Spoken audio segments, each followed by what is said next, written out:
Okay, I call the Budget and Audit Committee meeting, September 9th, 2024 to order. Roll call. Trustee Plum, Trustee Silver, Here. Trustee Audit. Yes, here. Is there any public comment on non-agenda items? No? Okay. Approval of minutes from June 6th, 2024.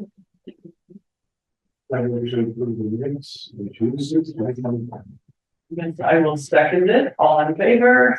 Aye. Opposed? Motion passes. Item B1, annual 311 financial report. So we are required each quarter to submit financial statements to the Chancellor's office. This actually one is the full year for 23-24. Is that why it doesn't have a Q at the end? Because it's annual? It's no longer affordable. Good catch. We love that. So this is just our normal reporting to close out a fiscal year. If you have an opportunity to look through it briefly, I mean, if there are any questions about it, you could let us know. But this is kind of our perfunctory. We have to close our books and then send the report to the Chancellor's office. We'll move into the audit phase, and then you guys will see the audited financials at the end of. It's in our December Board of Trustees meeting. But this is the accumulation of the 3 quarters that you'll see prior to that. Thank you. Welcome. Is there anything else on this item? No? Okay, item number 2. So we would ask on the financial report for you all to recommend to your members for approval at the board meeting for the 311 annual expenditure. Okay, so should we make a motion? A motion to recommend for the board of trustees meeting on September 11th. Okay. So Second. All in favor? yes, Aye. Opposed? Motion carries. Now, so was that item 2? That was item 1. Oh, okay, now item 2. opposed. Yes, so now we have a presentation for you all. We'll walk you through the proposed adopted budget for 24 fiscal year 24-25.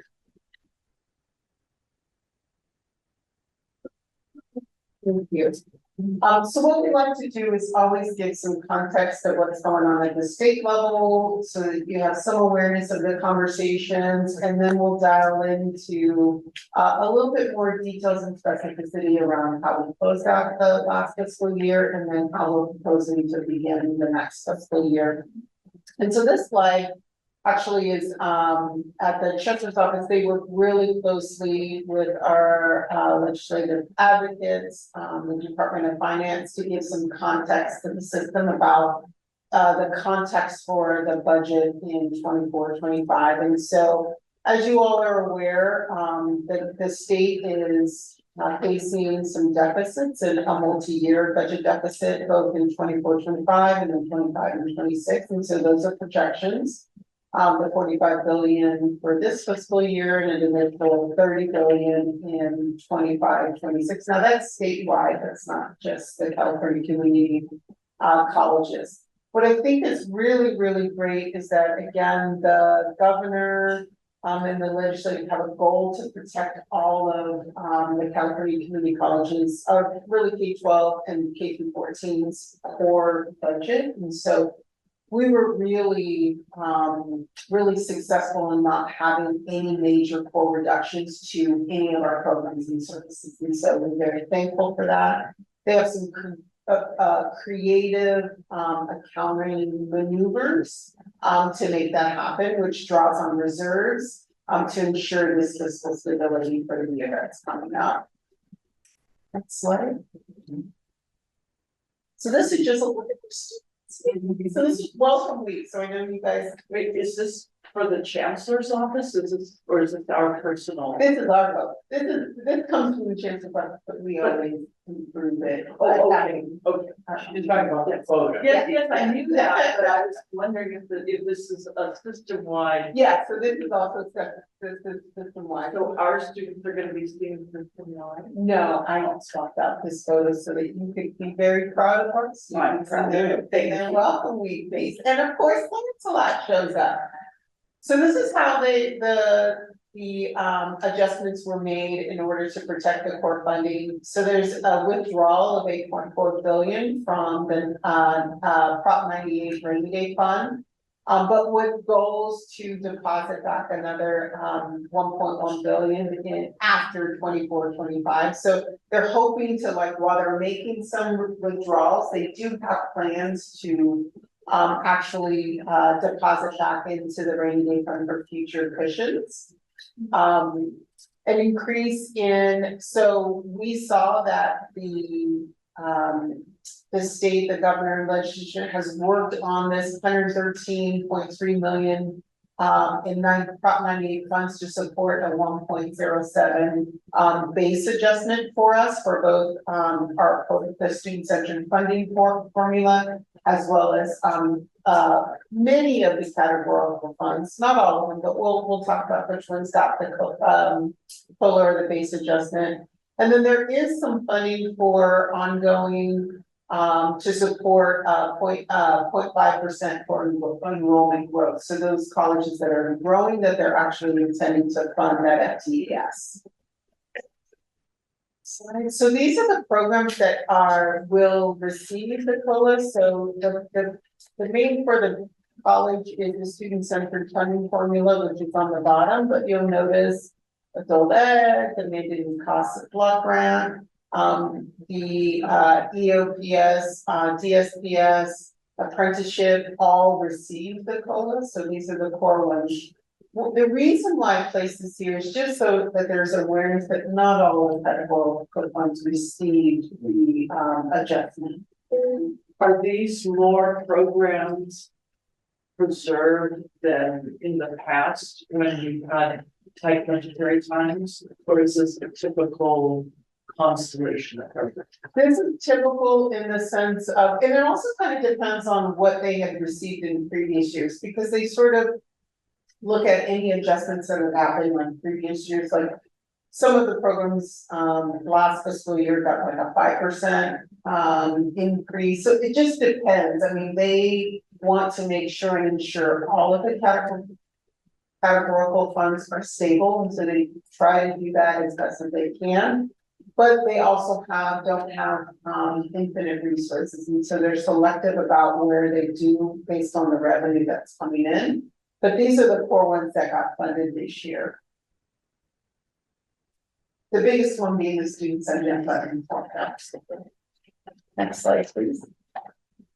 This is a little bit about the deferrals, the apportionment deferrals that they expect us to kind of manage and plan for in both 24-25 and then 25-26. So it just, the first one is there was a deferral of 446 million from the student-centered funding formula for this current fiscal year that was deferred to 24-25.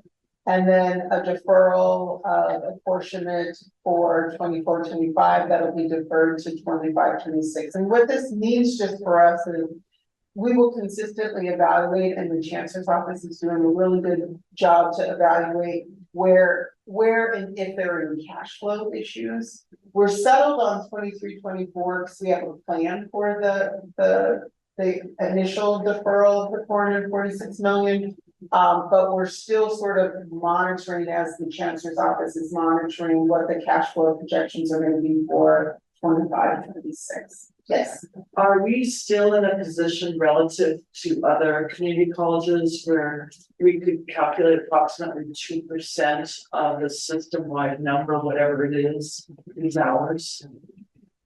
I'm not sure. And 2% of the total pie for the city. Yes. I mean, those numbers are, So are we still at about 2%? About. We could say, of that, what would our deferral kind of look like? Yes. You're welcome. All right, this is just a reminder for you guys. You guys are super savvy and always kind of understand how we're funded, but it's always just good to just get a reminder for us that there are three ways that the student-centered funding formula works. That's always aligned with Vision 2030. So equity and access, equity and supports, and equity and success. So those are the three buckets of funding source. Our base allocation, our supplemental allocation, and our success allocation. Next slide, we'll go in a little bit more detail. The goal for the student-centered funding formula is always to make sure that the resources that are generated or that the college receives is actually going to support the student's full journey, right? And so while our enrollment, there are allocations that are given to us based on the size of our district and our FTS, right? So we want to make sure that we're earning revenue and income based on connection to aid. So enrollment for low income students and for connection to financial aid is really, really important as a part of that supplemental allocation. And then the journey to success. So our goal and intention is always making sure that our students are achieving the paths that they are on, whether that be on the credit side or associate degrees for transfers, associate degrees, CTE, those pieces. So there's this. Yes, we have numbers of people here. We want to connect them very strategically to the aid that is available at both the federal and state level. And we want to make sure that they're successful, which focuses beyond just enrollment. Remember, prior to the student-centered funding formula, we were really largely just focused on enrollment. And so Chancellor's office is saying, just taking a step back, like, well, it's great that we have students here. We need to make sure that they're successful and that they have the needs in order to do that scaffold around them. So this really focuses beyond enrollment to fund other portions of the college's missions, which scaffold our students. So whether it's basic aid, right, long-term care, those sorts of other pieces are allowing our students to be successful on their journey. Next slide, please. And the final, you've seen this again, this is just sort of the pie chart visual of the what's included in our base, which is basic plus FTS. Basic just means the size of our college. So we are a large college designation. So we receive some additional funding for that. And then FTS. So basic is based on college size, which is based on our prior year data. FTS is going to be current FTS. The supplemental, that gold portion is going to be, again, that connecting our students to particular aid opportunities, so financial aid. These are our AB 540, California Promise Grant, and our Pell recipients. So we get a lot of, and we do really well in this category, actually. And then success is going to be like the way we get dollars to earn the funding formula piece for that is going to be associate degrees for transfer, associate degrees transfer to four-year universities. Question? the basic is gold, but the bar for supplemental is gold. So, well, that's a catch on the. Yeah. Good count. That's the chance about the slide. We will email Loretta. Well, you wanna, there's also a big grammatical error on the previous page. We'll fix it. Since we're gonna go there as well. Helpful community members, so I say we will fix it and send them those slides back. You're helpful. So success, transfer to four-year institutions, 9 or more CTE credit units, baccalaureate degrees, all get a part of that success. algorithm or calculation. So the sum of the three represent our total computational revenue, our TCR. So sum those three, and that's what are is the base of the student-centered funding formula. And it's 70% FTES. 60. Oh, it's down to 60.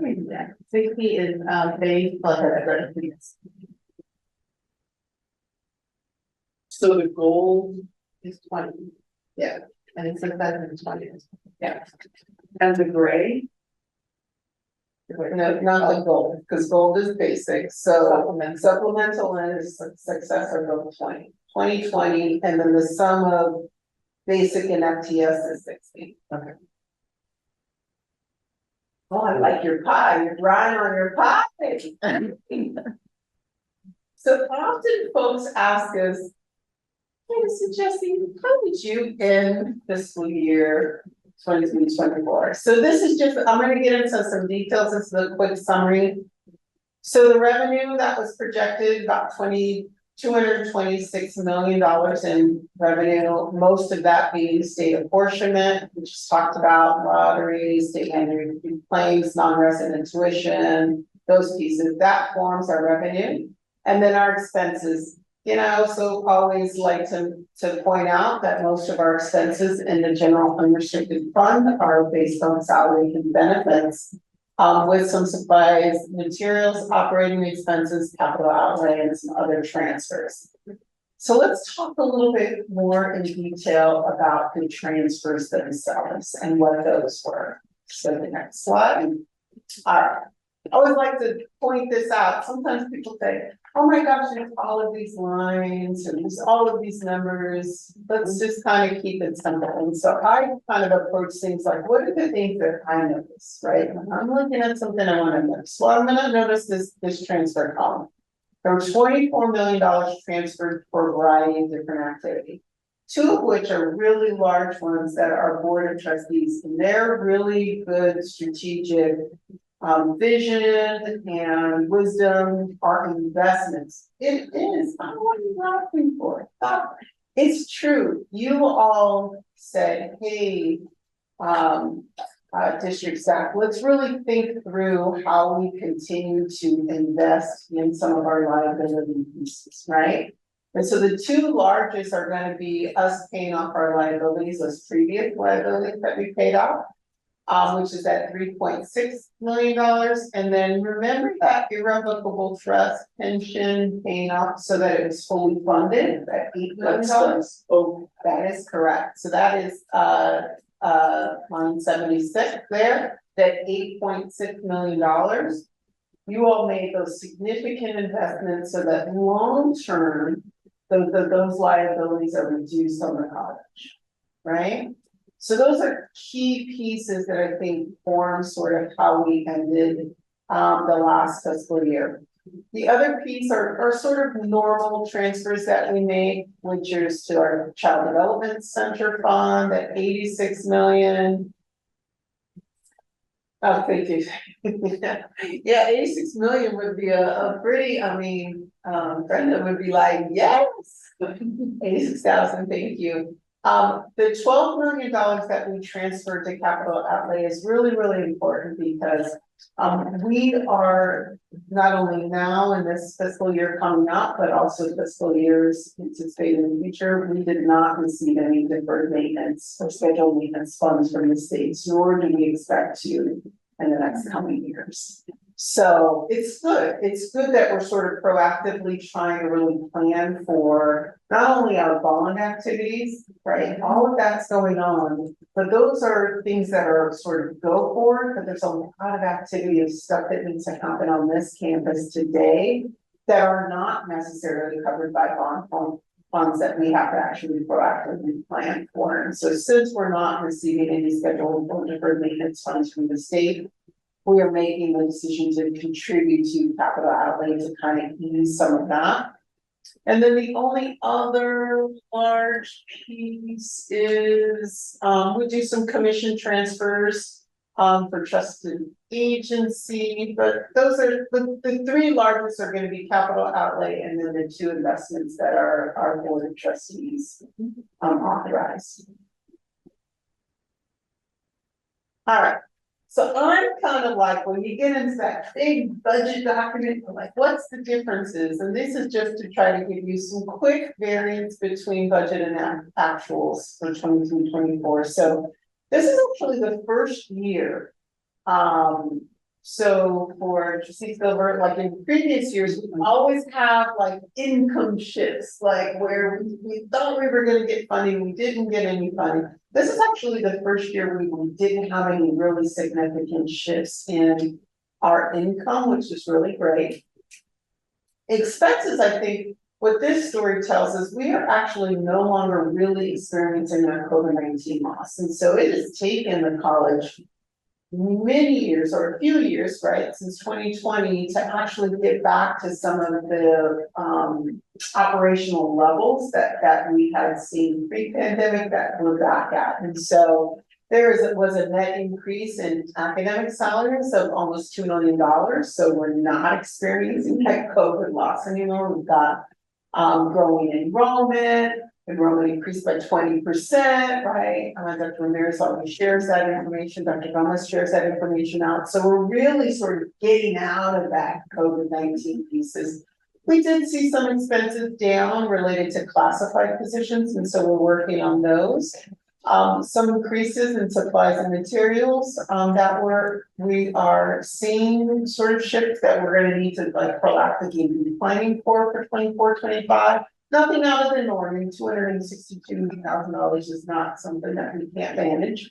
But things that we're always mindful of. And then services. So we were able to shift some of our utility expenses to other funding sources, to like restricted funding sources, that we could accommodate those contributions. So the question is, well, how did you pay for the, $8.6 million contribution to? So fortunately, we look really closely about like, okay, where can we shift things like gas, utility, power sorts of activities? Are there other restricted funds that we can use? And we were able to find some other restricted funds on O3 that we shifted those that freed us. So there's unrestricted lottery, which gives us some flexibility in how we use those funds. I would have a Please. question regarding Yes. the no longer experiencing COVID loss.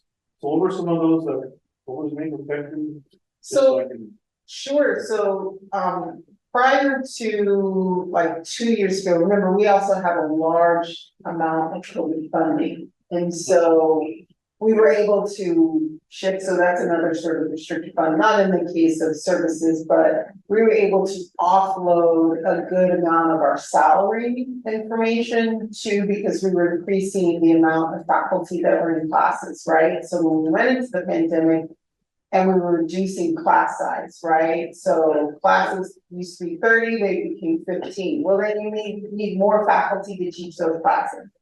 But the thing about this is we were able to shift those expenses to CARES dollars, right? So now those CARES dollars are no longer here. Now we're sort of right sizing what those academic salary lines should be. And then we're no longer experiencing sort of like the expense piece that we were able to offload. We're now absorbing that. We're going to be unrestricted general fund. Does that make sense? Yes. So the numbers of faculty are growing in terms of our adjuncts, but then what they were in 2022. They should be shrinking since our class sizes are back to the traditional capacity. Correct. So we're relying more on, so we do have a faculty obligation number for full time that we're currently, so those faculty are continuing to teach and we're growing on the adjunct side as well. Okay, sorry. Yeah. You're welcome. So now this is how we're gonna start our fiscal year 24-25, our adopted budget summary. So you'll see the revenue is $216 million. That is about a $10 million difference between our budget summary from last fiscal year to this fiscal year. So the difference in what we say the adjustments would look like is that whenever the state is projecting a loss or the tax receipts haven't fully funded what they expected, we get what's called just a sort of an applied deficit factor to kind of manage the reduced revenue. So while we may earn $226 million, we're projected to receive $216 million. Where we're adjusting that, where we've sort of tightened our belts, because again, the state has done a really good job to not have significant reductions in our core funding. We're just starting to tighten us on some of the transfer pieces, at least planned today. Now, we expect the state to continue to look at that number and to figure out if the corporate tax, personal tax, all of that comes through. We'll know more about that in November. So as they adjust, then we will adjust. But it shouldn't get low, it won't get lower than this. It can only get where they're reducing the deficit factor lower, and then that releases more funding for the college. Does that make sense? So 216 again, most being in salary, plan salary and benefits.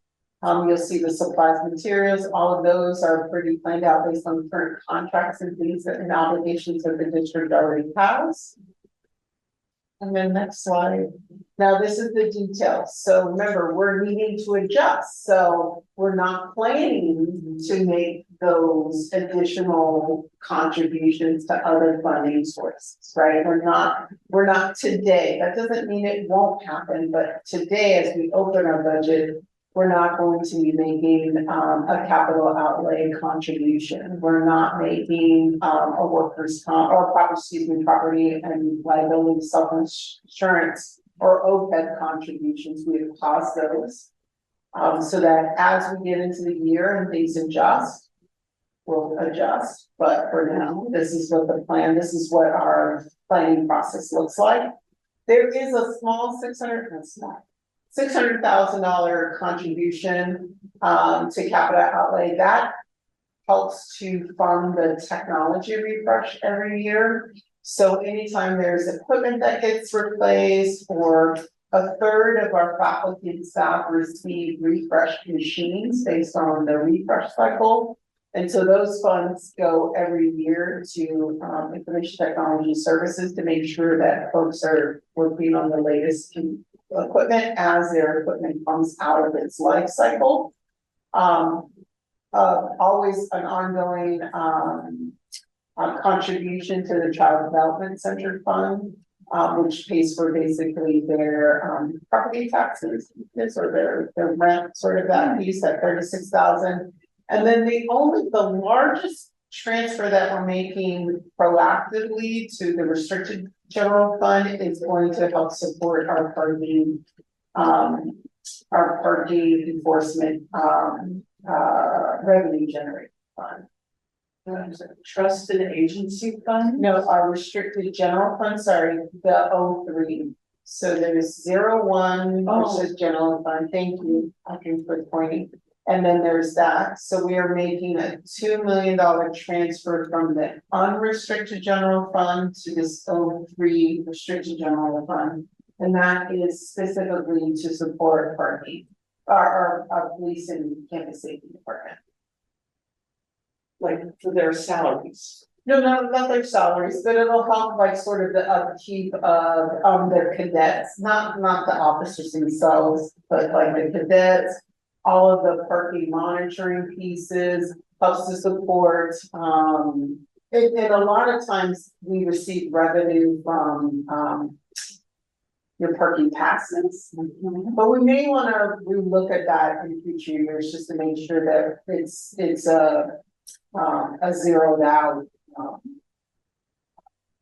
proposition. Today we're making some contributions to assist with that.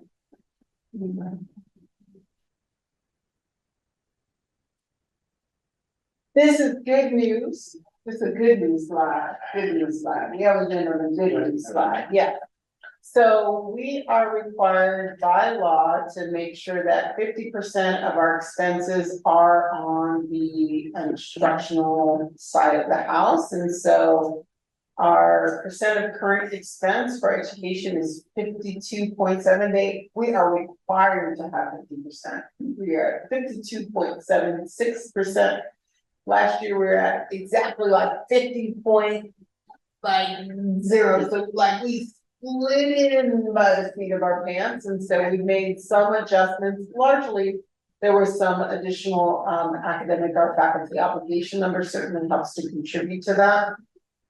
But that 52%, we feel really great about being able to report that to the state. And then you'll see the FTEs between total FTE, forgive me, between 23-24 and 24-25 between the different areas, kind of netting out at the end of the day, what you see the 989 positions last fiscal year, and then a planned 980 positions.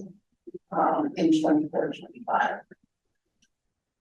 So we're doing nothing. Question. Yeah, back to the FTE, now you're saying that's full-time equivalent. Correct. That's what you're talking about. Okay. So adjuncts are added Yeah, together. there's all like the a calculation in terms of how to go to that academic number. And it's all based on the course. So adjunct in some fair. So.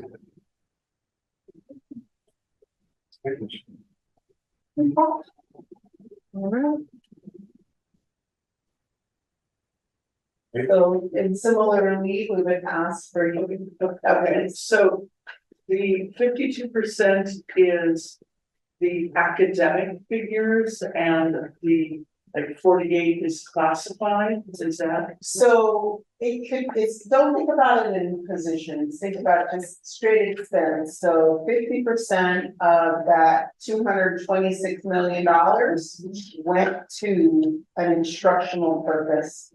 Instructional purpose can be positions, but it can also be there are other activities that we can assign to the right side of the 50% law, So but it's something to support in the class. So student trips would be included in that or no? Those are not, Advancing no. the programs to. It has to be something directly in the classroom, like lab techs support the classroom. Okay. They can that expense can be included, our instruction faculty. It's interesting, because a lot of those programs that come there with Gino, that go to those trips where they visit universities, they're part of these programs, and they bring some of those experiences back to the classrooms. Why not? We can, Included some. there's a lot of conversation about the 50% law at the state level, to be quite honest. It doesn't always, I'll give you a really, really specific example. So like equity work isn't on the right side of the 50% law. But it should. IT work isn't on the right side of the 50% law. It's sort of seen as a non-instructional expense, but you really couldn't teach a class without or even the expertise to kind of help support a classroom, right? I mean, some portion of that. So there's a lot of advocacy that's happening at the state level to be a little bit more flexible around what should be included and what's not included. But that's been like, that's an ongoing debate and conversation. Counselors, I know there was a discussion back in the day when I was there with counselors fall. They are not on the right side of it. They teach. But the housing is. Non-instructional. I think librarians are though.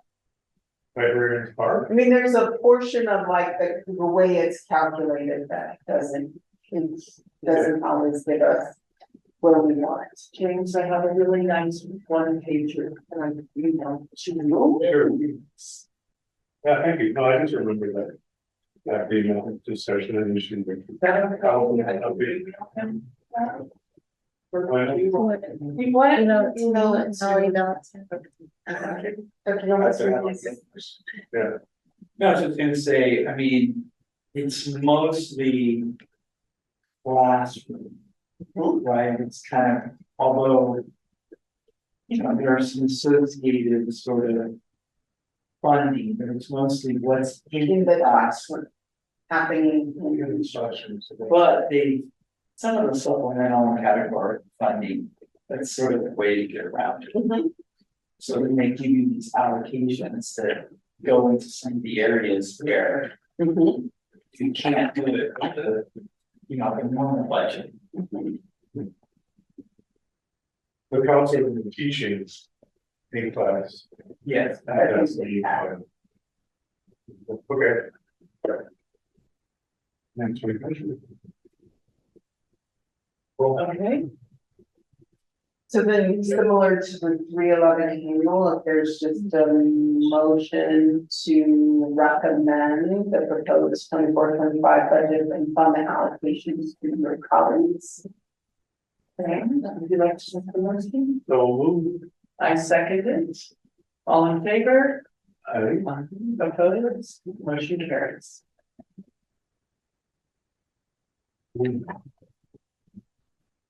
Next week. The next item is our proposed meeting schedule.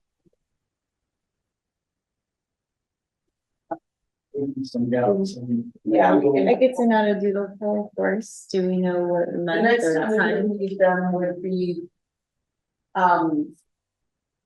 This is open for you all, so there was always the next time we do the 311, so first quarter should be in that November timeline. Okay, But there also isn't a lot of activity in our first quarter, so. I think we have so many new people, I mean, sure, I think it's, Let's do it. So then, Sure. Audrey can do a poll for the November meeting, if that works for you. Yes. I'll do that. Okay. would it be before our November board meeting? We would like it,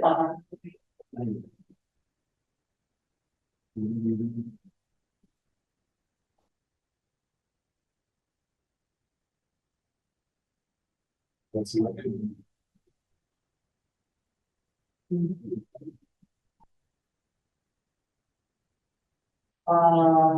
We don't, is there a meeting on election week?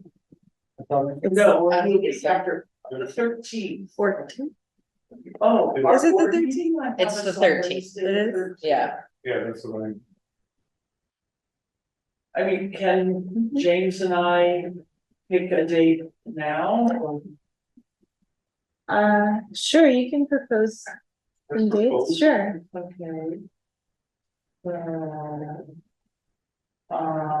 Wednesday the 6th.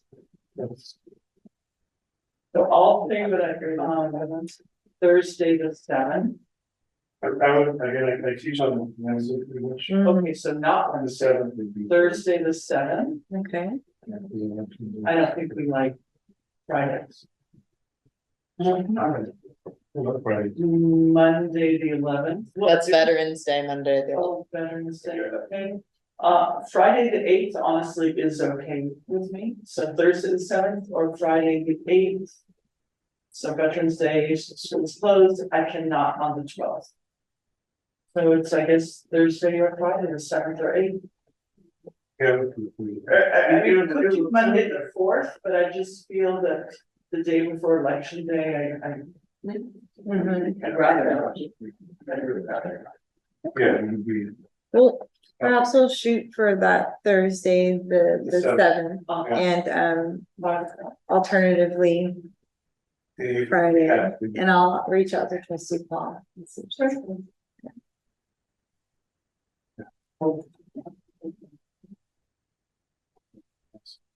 Any future agenda items? I don't have any. Okay, I love computer. are we ready for a motion to adjourn? Are we ready? James, So moved. second, all in favor? Aye, Hi. opposed, motion passed. Great, mate.